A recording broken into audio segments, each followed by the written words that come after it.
I would if I did a show where you analyze and solve pure kerfuffles from a world and beyond. Only one cough. Only one cough. This is why YouTube calls us fake news. That is why you are partially responsible. Yeah, we didn't shoot anybody by a bus station, right? Oh. Is that a grape shirt you dug out from your first .com bus days? Grape. I don't know. Totally grape, dude. I don't know if it's really grape. That's grape. Is it grape? Yeah, grape. Yeah, there you go. Wasn't there any complimentary colors? Last week he had yellow. You got. Hey, wasn't there a TV show called The Great Grape Ape? There may be. I told you Alexi was freezing, and now he's frozen. He's completely froze. Oh man. Your WME. Yeah, he's back. Who froze? Sort of You froze, man. You froze. You froze, Nate. No, you froze, Alexi. No, well, we'll find out. The kids love this show, though, where we just accuse each other of freezing. Yeah, there we go. Who froze first? All right, so you go. Yeah. I'm your host, Lexio. Joining me as always, Canadian Bloody Elbow and Eugenius Robinson from Aussie.com and author of Fight Everything You Ever Know What Asking. We're afraid you're asking for asking. Collective MMA punch holes. Pancholes. Pancholes. Yes, and now he's frozen again. See, and now he's going to say we froze, but we know he froze. He just has to get the question out, and then we'll take it from there. It's like I know. Then we'll talk. Then we will. Talk. Okay, yeah, we can hear you. Go ahead. Talk. Your WME-IMG. I knew that was coming. Despite the pound-for-pound greatest of all time, UFC light heavyweight champion John Jones' challenge to fight the Bull of the Woods, Brock Lesnar, in a mega fight, UFC President Dana White said, quote, it would take about 6 months for Lesnar to even go through USADA to fight. So it's fun to talk about the reality of it happening anytime soon. It's not a reality, end quote.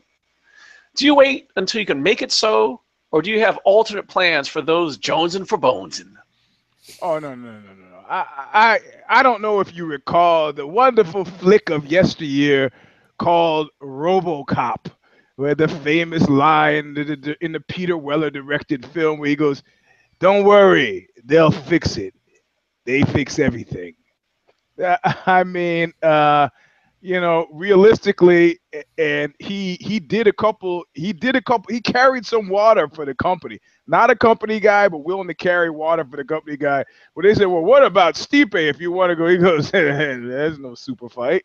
I mean, we're in a Darwinian time now where people are looking at Conor McGee and go, oh shit, it really is about asses in the seats. So now we're really in this now you got fighters thinking fantasy MMA league, and they're sitting around like, you see they're doing it. Musasi was looking at the board. What do I gotta do to make more money around here? Oh, be a loudmouth.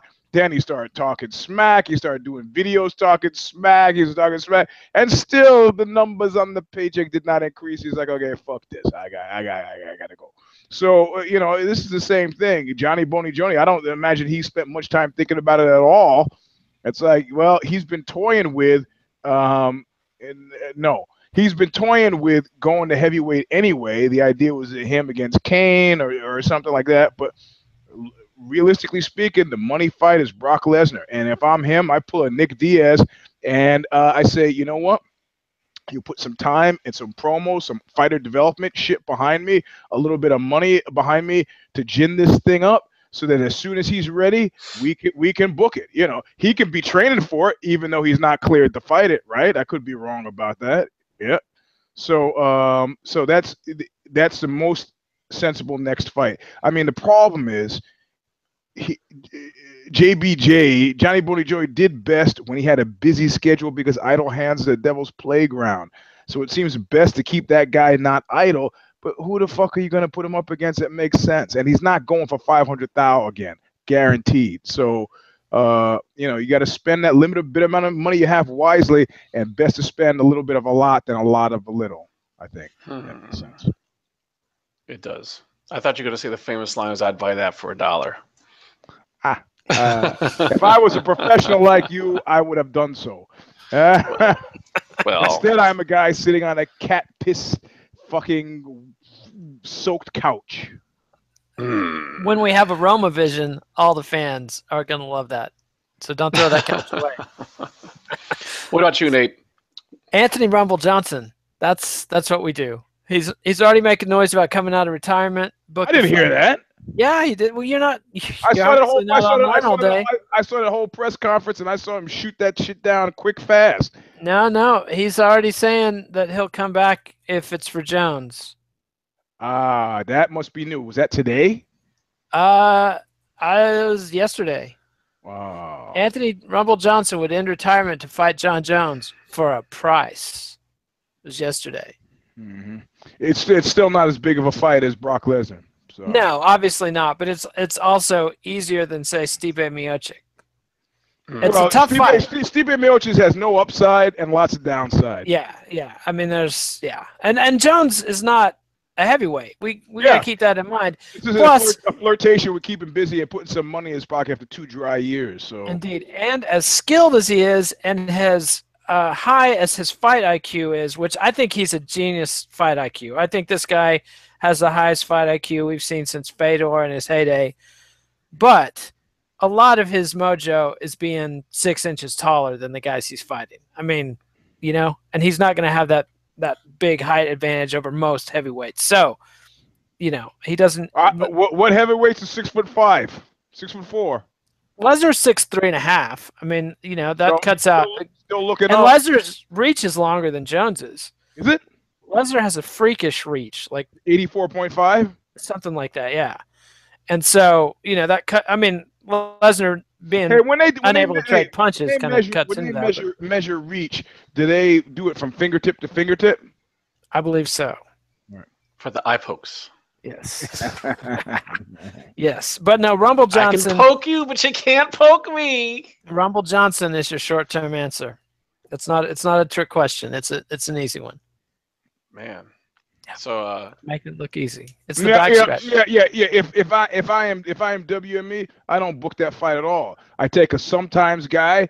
I mean, he's in the same position that he was in before he fucking left. Well, he's gonna take the belt from fucking. If he really tried against DC, the second fight, take a belt from the guy and then retire with this bullshit medical marijuana company. I'm not saying medical marijuana is bullshit. I'm saying the company feels to me like a work. Not that he's working, but that he's being worked. He's talked about in that press conference. The guy let me invest. Oh, he let you invest. I got a special opportunity on the ground floor. You might not be ready for it. It might be a little too rich for you. Well, I got $1 million. Well, okay, I'll let you in with the mill. Come on, man. Guys get fleeced every fucking day. So he's in the same position. He comes back with no grand commitment to sticking around this sport. He's gonna fight Johnny Boney Joy, and suppose he wins, and what? And then he's gonna retire again with the freaking belt after having destroyed Golden Boy. No, man. This is not a thing that makes These guys don't have the luxury of long-term thinking, Eugene. These guys owe 4.3, 4.9, whatever $billion. They got the VIG to pay. They're in a fuck you, pay me situation. So they got to just take whatever short-term answers they can get. And you think Rumble is a better one than Gustafsson? Oh, yes. Yes, yeah, sure. Much because he's an easier win. I mean, he's tough. He will be tough even for Jones. I think stylistically he's a worse threat for Jones than he was for Cormier, and he gave Cormier in the first fight everything he could handle. But Gustafsson is way tougher for Jones stylistically. Has a higher fight IQ. I mean, Gustafsson's a serious threat, and that fight should only happen if Gustafsson builds a real head of steam by winning some big fights. Yep. So, yeah. So, which effectively means that he has been fucking. He is a phantom toll booth to the extreme degree, because what's he gonna do? I mean, presuming everybody was unretired and healthy, to build up a head of steam, he's got to fight the same guys that can beat him, and they're gonna beat him. So this fucking Gustafsson is in a fucked up position. Yep.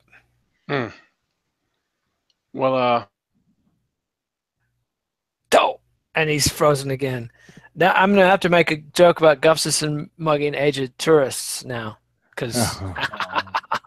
You know what? We come on, man. We're gonna let this call. Hear me now. We can hear you now. Go ahead. Ask the question. Spit it out. When asked by TMZ Sports about your threat to start leaking some shit that people don't want to be out in the wind, if UFC President Dana White didn't apologize to you live and in public, if you will, you replied, quote, "We good," end quote. White claims, quote, "Woodley and I talked and he said he was just pissed and upset and didn't mean it," end quote. Did you? Is this my question and I'm Tyron Woodley? Yes. So, since I'm Tyron Woodley, I'm just going to outpoint you and then dance around up against the cage for a while. Like, have I determined that you're completely helpless? Okay. Now I'm just going to do just enough to barely win. So we call him the vertical Francis Carmont. Yes. Yes. And yeah, I mean, Woodley's fight game is whack and his shit talking game is even weaker. So now what was the question supposed to be? Like, how do you, if you're Tyron Woodley, how do you dig yourself out of the shit talking you did and then didn't back up? I got nothing for you. I mean, it's like me in 6th grade talking a bunch of shit and getting my ass kicked. Take the ass kicking. He's writing down the question. Start leaking some shit. Let's see. Did Woodley? I don't know if Woodley told Dana White that he was good, but I bet he did, because I think Woodley realized when he calmed down that he fucked up and the fans hate him and he put on the shitty show and his fundamental job is to entertain and get people to pay for fights. So I would think that he backed down from that. Eugene? You know, I know a guy who he was a bad guy, and he gets a call one day. They're having some problem out. Is this your friend that was Whitey Bulger's enforcer? Whatever. Okay, just sorry, too close to the bone. I know HA bad guys too. I know more than one bad guy, right? So okay. So he gets a call that there's a problem, right? So they go say, "He says, come, we're gonna come by, we're gonna get you, we're gonna go out." They come by, go, and they find the guys. He gets out of the car, he shoots a guy in the knee. Guy drops, he's fucking flipping out. He goes, "If I have to fucking come back here again, you're dead." He gets in the car and they're driving away. You could down a Shalala this at any moment. The guy who called initially said, "Look, order needs to be reestablished." Did not expect the gun, the shooting, the knee, the blood, the falling. He's flipping out in the car. Guy driving says, "Are you okay?" And he's like, "Yo, man, you should fuck at that guy. Oh shit, that guy drive. He drive." He goes, "Are you okay?" And the tonality of the question changes a slight bit, and the guy just doesn't hear it. He's like, and then he says, the third and last time, "Are you okay?" And it's pretty clear after that third one, the guy finally hears it. It was like, "Oh no, I'm fine. I'm fine. I'm more than fine." That you get okay, or you're gonna get fucking shot, okay? Because right after Woodley says, "I'm gonna fuck it," but I mean, the only thing that you could out the Baldwin for is shit that we already know. Well, you think he's faithful? Come on, a guy in that position. Come on, let's stop. All right, and everybody knows, probably including the people who were involved. And then who was it? Covington, who said, it jumped up cleverly. Yeah, boss. Yeah, boss. Yeah, jumped like fucking pick that rock up, or you get your head stolen. Jumped off the back of the truck, picked that rock up. Fuck you, Woodley. He's like, "Oh yeah, I'll spill some stuff about Woodley that." I mean, you gotta know that. In just the jiu-jitsu community, everybody knows everything about anybody could blow up anybody's shit instantaneously in this like Brazilian jiu-jitsu community, because we all know shit about each other because everybody talks. So I think it just seemed like a mutual assured destruction, after which one guy was going to win and one guy was clearly going to lose, and that guy who was going to lose was going to be named Tyron Woodley. I mean, you know, how many? You want to attack Russia? Huh? Oh, you want to attack the U.S.? Or declare war against Great Britain? Hey, you know, how about the magnificent Nazi fuck up of all? We're going to fight everybody. And that doesn't work, man. You got to have some friends. And right now, if I'm Tyron, I realize I got none. I got those 8 black folks in the front row who are related to me by blood. That's it. It reminds me of Train Spotting. Remember when the guy in Train Spotting picked up the girl, was so drunk that he shit in her bed, and wakes up, has the sheets all, and he's trying to sneak past her parents in the kitchen and gets in the... That's what Woodley is. I think Woodley realized he shit the bed with that shitty performance in the fight and just wants to tiptoe through the kitchen without flinging feces all over himself and everybody else. I tell you, I was tweeting that it was horrible. I largely felt it was horrible. I haven't even been able to talk about it really because it was so horrible. It makes me feel like I don't want to live anymore when I think about the fight. But the reality of it was I stand up for what he did, because if he had lost that fight, you got to know that guy is done because people don't like him. Yeah, but the reason they don't like him is because he won't turn it up against basically a helpless opponent. Like there was a point at which Demian Maia had established that he could not take Woodley down, and that's all he had for him. At that point, you can throw more than one combination. I watched the fight again. I saw one combination. It's like, fucking A, dude. Punches in bunches. There's nothing. You don't buy the injury angle, the torn labrum? You don't buy that? I mean, it's true. It's entirely possible. I still don't think it's any excuse. I think a champ would have fought through it and gone for the kill. I mean, a lot of guys who are, when they're hurt, turn up the aggression so the fight's shorter. So, I mean, remember Uriah Faber breaking both hands and throwing elbows? I mean, come on, get creative, Woodley. See, I think he did the right thing, but it's the way he didn't spin it that's the problem. And I think goes back to what was said earlier, the fact he's terrible in the ring to watch and also out of the ring to interview. You know what? He sell it like there's like Cactus Jack back in ECW days. He was anti-hardcore, so he'd do stuff to infuriate the fans, like grab an opponent in a headlock and just hold it and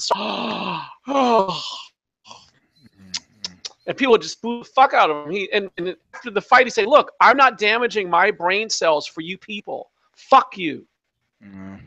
I mean, Woodley should do. So at least Woodley, there's some kind of seasoning behind this bullshit. Yep. But he can't. Woodley's not self-aware enough to do that. Like he's just got the me. Everything's seen through his Woodley-centric worldview, and he can't fathom how to manipulate an audience because he can't relate to their perspective. It reminds me of a Gary Sheffield, Clubhouse Cancer. Gary Sheffield, another dated Bay Area sports reference. Well, he went to L.A. in the end. I don't know shit about baseball, so you're not going to get any purchase with that. The D-Man sends a text that goes, Jones is quite a bit faster than most heavyweights and better at fighting. This is true. There is that. Yeah. This is true. So speaking about better, Eugene, you're Conor McGregor.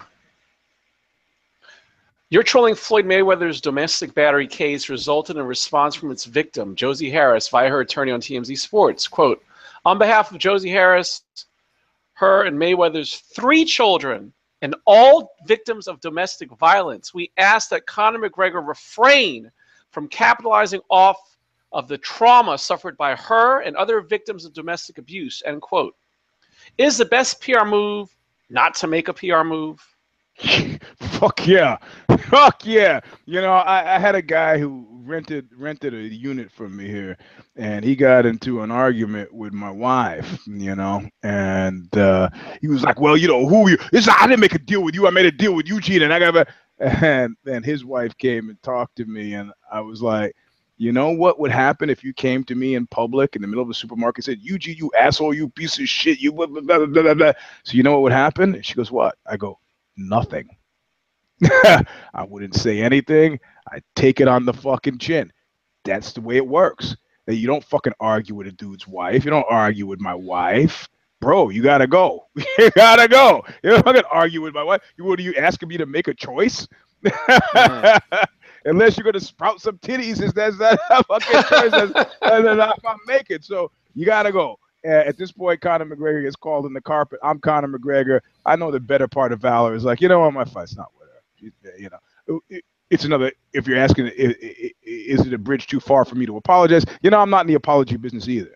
But let's just move ahead. Let's gin up this fight that now that people are losing interest in apparently, and keep on keeping on. But yeah, she was right to say so. He needs to move ahead. No more PR moves. Stay off the family. this is the correct advice. However, Conor McGregor will not do that. That is way off brand. Conor McGregor is going to keep saying jackass things just to piss off Floyd Mayweather and his fans. So don't even get your hopes up for any sensible behavior on that front. You as Conor McGregor, you just say he's asked you, are you going to change? He didn't even hear it. Conor McGregor, that didn't even register. That feedback didn't happen. And yet he said nothing. Yeah. Yeah, no, I mean he's not responded to it, which is a real smart fucking move, you know. Yeah, yeah. I mean, I think he will continue to try to get cute because the shit he's been doing hasn't been. He's not like out there calling saying, "Hey Mayweather, you're a wife beater." He's he's wearing the jersey and making these subtle references. So I think he thinks he's clever, and he's going to keep being cutesy and pulling shit like this and thinking he's getting away with it. I think they have a bigger issue, and I think that they, you know, in bodybuilding terms, back when I used to be a bodybuilder, everybody was obsessed with peaking.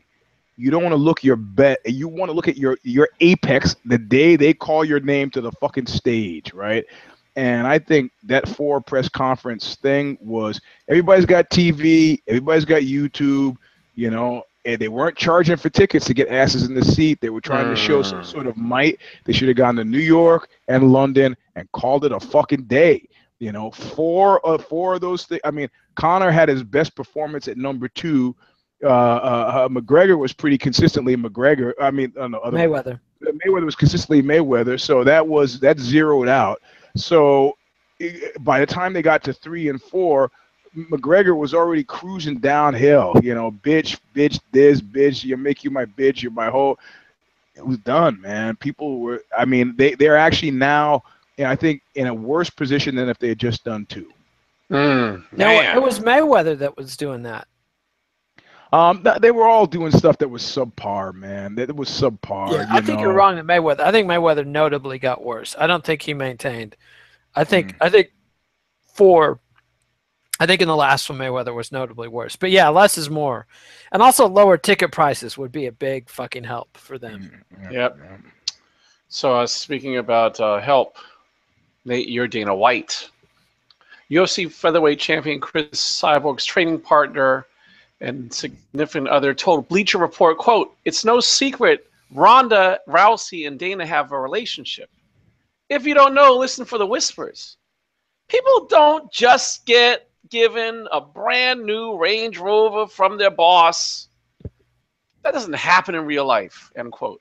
What PR prep are you taking in case this story has legs?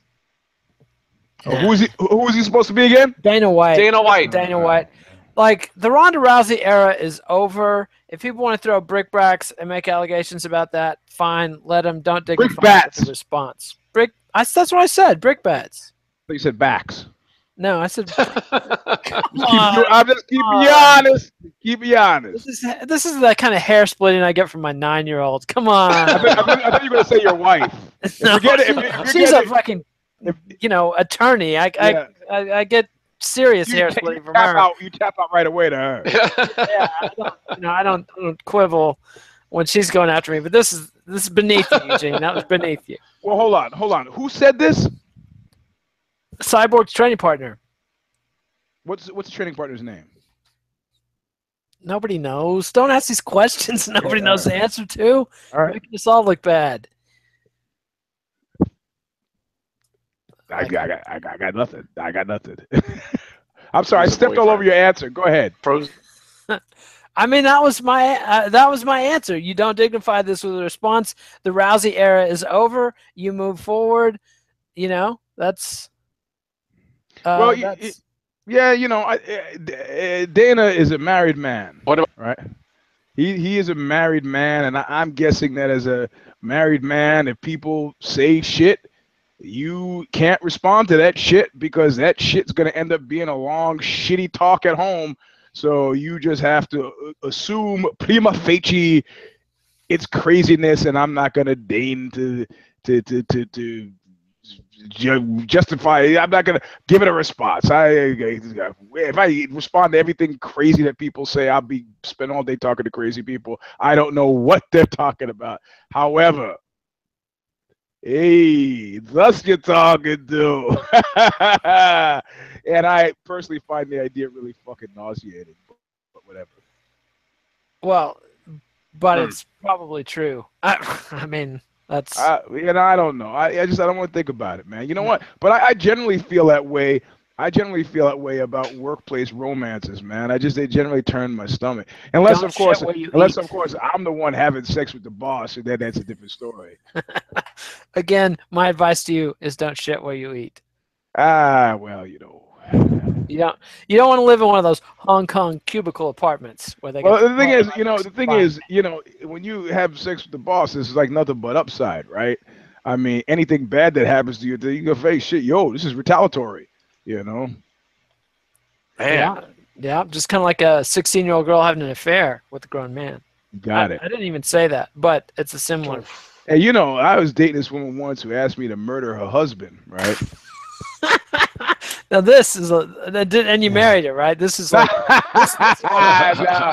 no. Well, as usual with those things, it always starts as a joke. Wouldn't it be funny? If Sam were to meet with an accident? Wouldn't it be fun? And I was like, me, I'm easily suggestible, so I'm like, huh. And that's why I thought the whole thing through, right? I go, well, look, this is the upside, and this is the down. And then I realized that the downside was tremendous, right? Yes. Because you would have to trust the prime mover in this instance, in the Aristotelian sense, the person who put this whole thing in motion. You'd have to trust them, because it'd be one of those things like, hey, babe, you take out the garbage? You take out the garbage. Well, you're standing right there by it. I said, take out the garbage, she says. The implicit threat being, you murdered my fucking husband. I'm afraid of you now. Maybe I just go to the police and I go, it was so imbalanced, the power in the relationship, that in order to be really effective, I would also have to, and I said this to her, I said, I would also have to kill you, which it's like that Kafka thing. The children were given the choices of whether they would be kings or courage of kings. And the children would have liked to have given up their game, except for their original oath of service, which was essentially meaningless. It was essentially meaningless. I just have killed two people for what gain? No gain. So I didn't even don a shillelagh it just out of kindness because you're so off your game today. It's not me who's off the game, buddy. My thing's not freezing. Now you're gonna kick Alexi while he's down. Under the bus. Again, from you, Eugene. Kid Nate's heel turn. There you go. Is this Kid Nate's?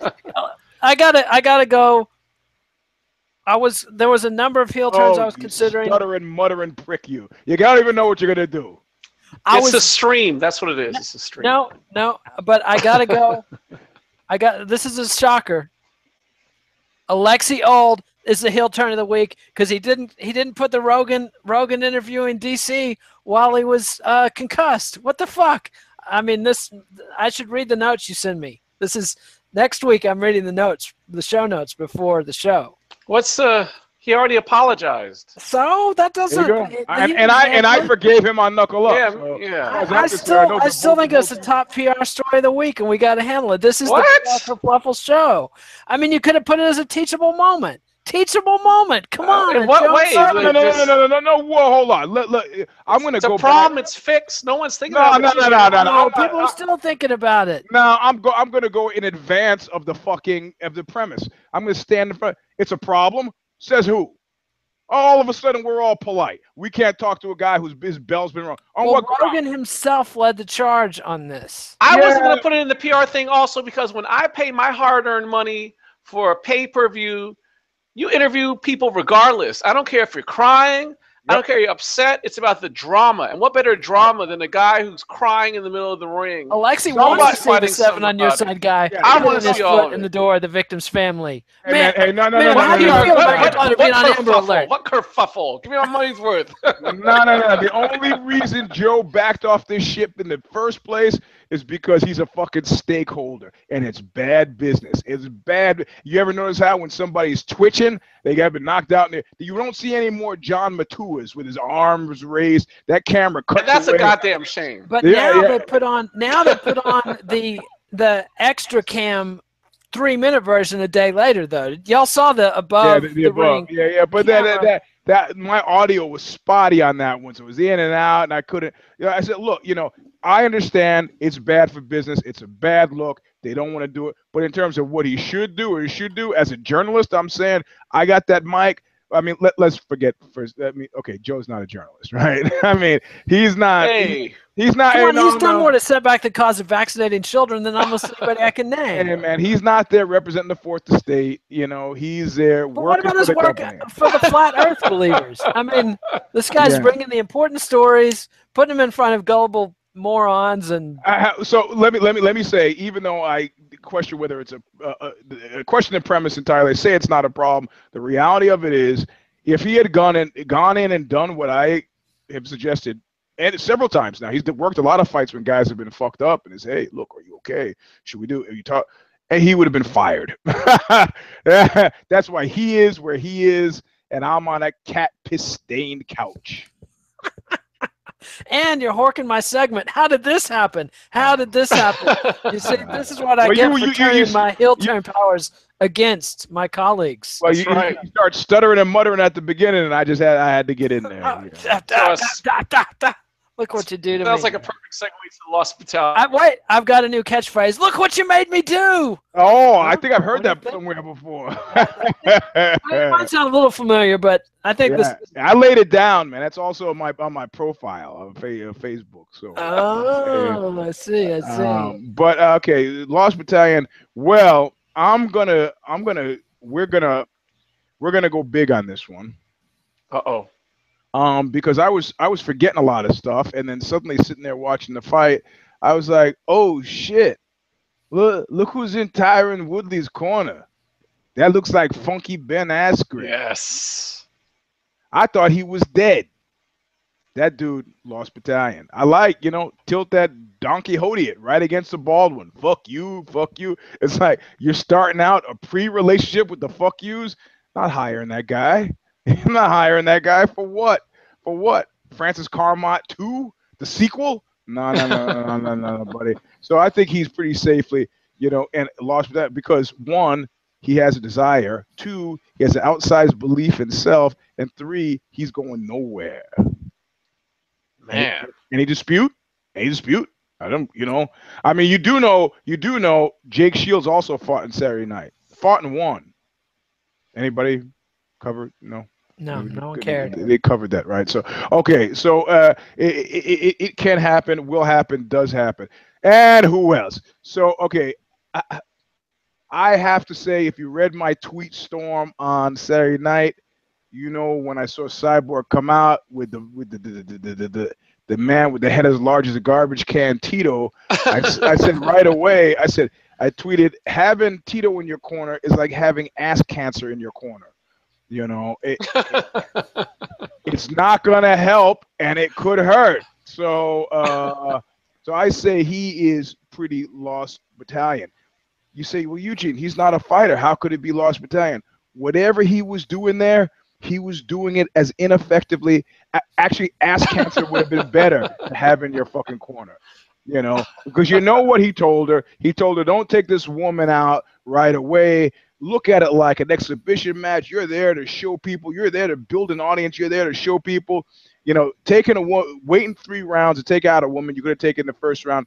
I don't think that served anybody. Yeah, I really don't. So there he is now in the corner, stinking up the joint, and it's misty. That's why he's doing it. He has no idea where he is or what he's doing. So he's there.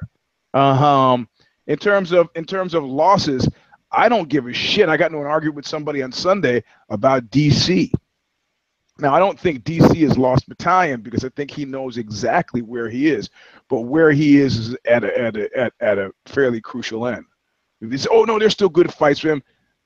If I'm him, go watch that movie, The Duelist. Guy is wandering the countryside, man. There's no interest in doing. I beat every single person I could beat except for one. What the fuck am I gonna fight? What? Yeah. What?